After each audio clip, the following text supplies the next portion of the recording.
Progressivism was a cluster of movements for various social changes during the first 2 decades of the early 20th century. Progressivists generally opposed corruption and inefficiency in the government, monopoly power among corporations, and wayward behavior among immigrants and others. They mostly stemmed from middle-class white urban Americans who wanted to increase the role of government and reform while maintaining a capitalist economy. This movement began with the liberal Republicans from the Grant era and was continued by the Mugwumps of the 1880s. They worked to improve living conditions through things like Margaret Sanger's development of settlement houses and through the dedication of social workers. Wisconsin Governor Robert La Follette was a major force in the progressive movement who implemented plans for direct primary elections, a Corrupt Practices Act, and laws limiting campaign expenditures and lobbying activities. The Roaring Twenties was another huge part of this period. During this time of great change, women were hoping that they could accomplish what they had been looking for years. This new woman of the early 20th century radically changed the way women were viewed in society. Stemming from the women's Christian temperance movement of the late 1800s, the idea of living without alcohol in society later developed into the formation of the Volstead Act and later Prohibition. The 18th Amendment effectively established the prohibition of alcoholic beverages in the United States by declaring the production, transportation, and sale of alcohol illegal, even though the consumption and private possession was not illegal. The Volstead Act created the laws of enforcement for prohibition. The post-war economy boomed like no other in history. The 1920s saw a huge rise in wealth in the country, largely due to the booming stock market and the average person investing in the market for the first time in history. Even though the stock market did extremely well, other industries like cotton, coal, and wool did not share in the good times. The farming industry was plagued by falling profit margins and underconsumption. Most large manufacturers sought stability and fair prices rather than max profits that were available at the moment. The weakest industry in the economy was agriculture, as high foreign tariffs and underconsumption caused prices to fall dramatically. Congress strengthened laws regulating railroad rates and grain exchanges and made it easier for farmers to borrow money, but did nothing to directly increase agricultural income.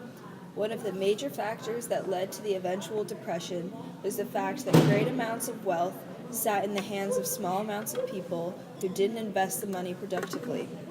In the spring of 1928, the New York Stock Exchange increased at an astonishing rate due to the presidential candidates' efforts to outdo each other in praising the economy.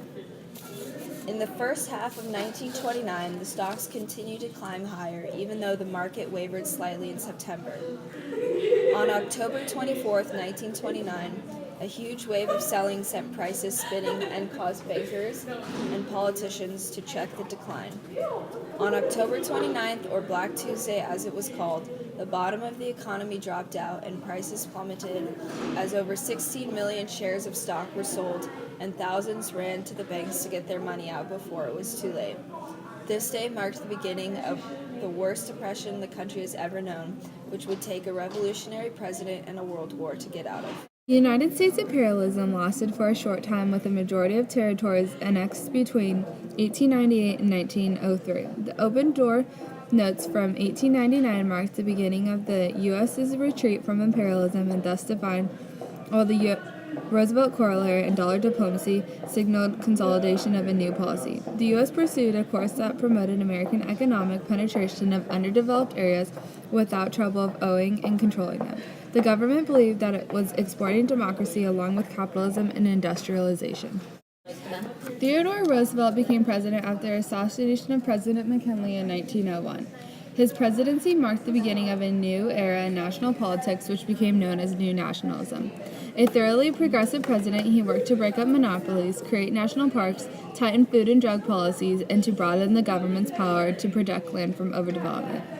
He enacted policies like the Sherman Antitrust Act, which outlawed monopolistic organizations that functioned to restrain trade, the Square Deal to settle the coal strike of 1902, and the Pure Food and Drug Act that forbid the manufacture and sale of adulterated and fraudulently labeled product. William Taft Taft was an essentially listless progressive. He lacked the physical and mental stamina required of a modern chief executive. Electing it in 1908, he supported many progressive measures but never really absorbed the progressive spirit. Taft's restraint reduced his effectiveness. Although restrained, he did pass two major amendments, the 16th and 17th. The 16th Amendment instituted a national income tax, and the 17th allowed for the direct election of senators. Wilson was also progressive and ushered in his brand of reform called New Freedom. He was an immediate success as a president. Wilson argued that the federal government had to assume greater control over business to protect man's freedom. In his presidency, Wilson created the Federal Trade Commission and Federal Reserve Board, which gave the nation a flexible yet safe currency. He also enforced the Clayton Antitrust Act of 1914, which made certain business practices illegal. Despite his work in the nation's economy, he did object strongly to women obtaining the vote and laws granting special favors to farmers and workers. Aside from this, Wilson was also president during the First World War. However, Wilson's involvement in World War I will be covered later in the episode. Harding and Coolidge were probably the least notable presidents of the time period. Harding won the 1920 Republican nomination and won the presidential election. Few were less suited for running a country. He turned the most important government departments over to efficient administrators. He kept track of what these men did, but seldom initiated policy in their areas. Harding died in 1923 due to a heart attack. Coolidge ascended into the presidency and led his administration in much the same way.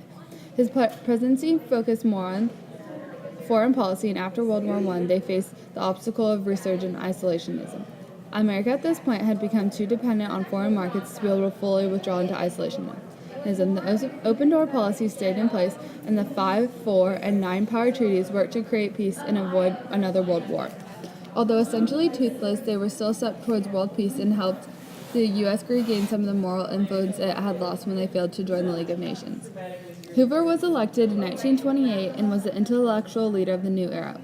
On June 28, 1914, Gavrilo Princip assassinated Archduke Franz Ferdinand, heir to the imperial throne in Sarajevo. Princip was a member of the Black Hand, which was a Serbian terrorist organization.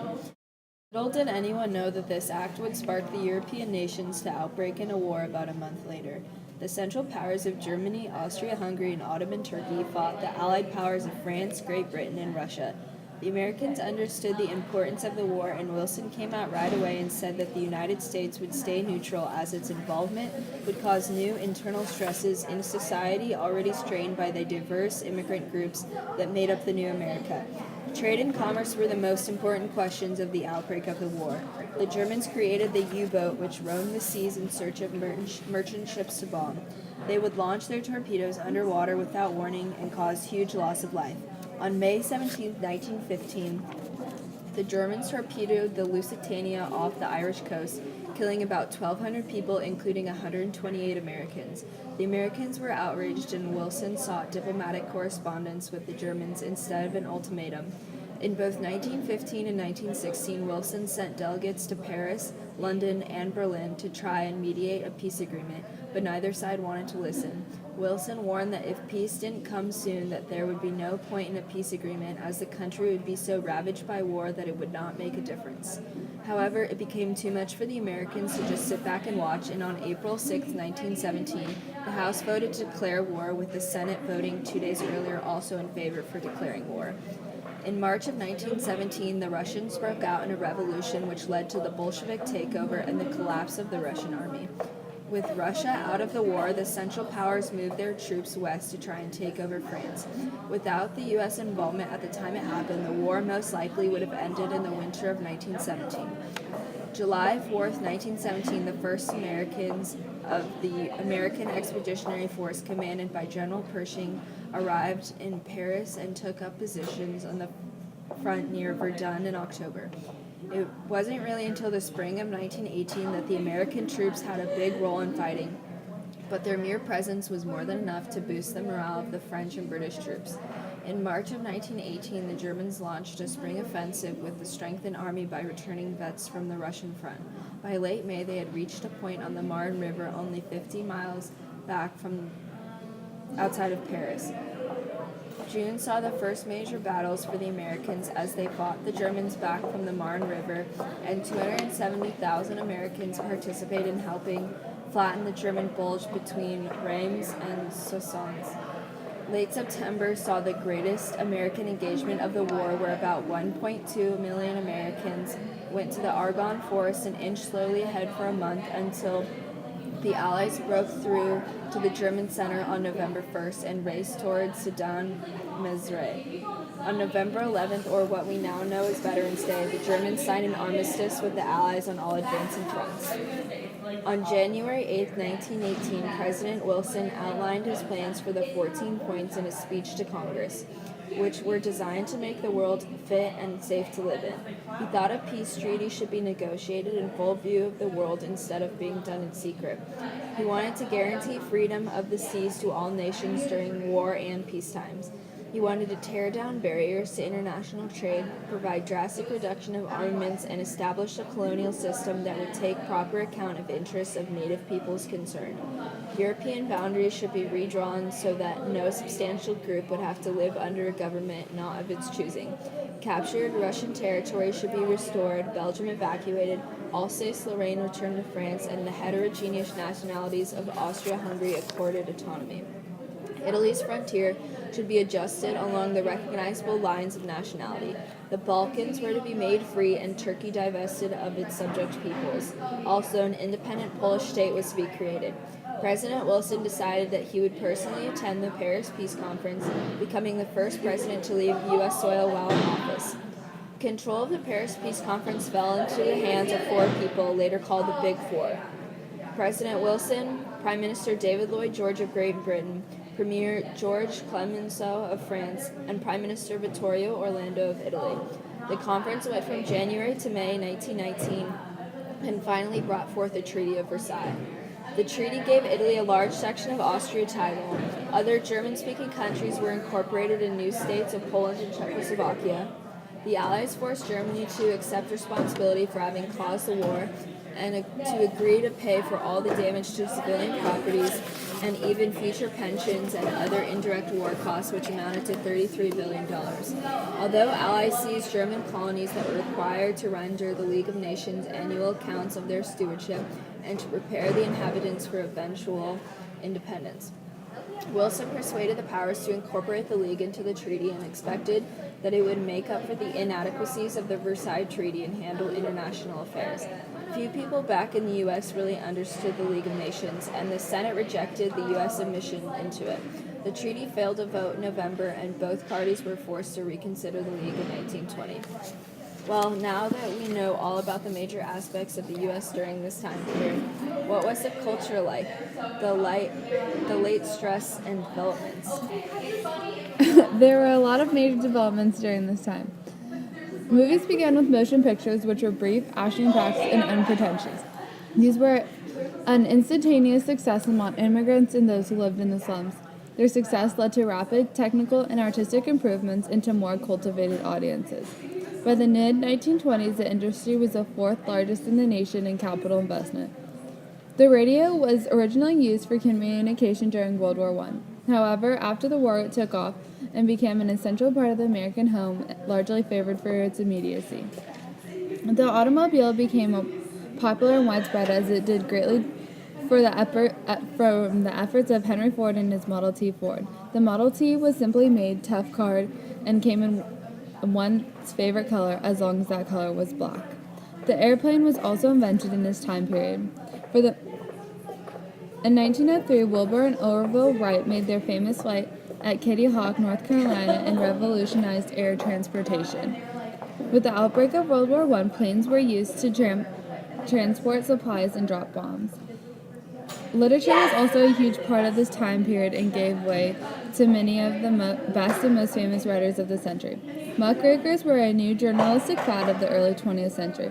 These writers published articles that not only talked about current political, social, and economic problems, but they also showed that large numbers of American employers, workers, and politicians were fundamentally immoral.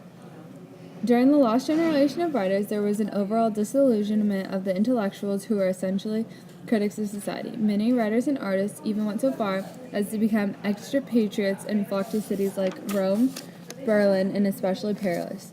The lost generation of writers included F. Scott Fitzgerald, Ernest Hemingway, and Edith Wharton.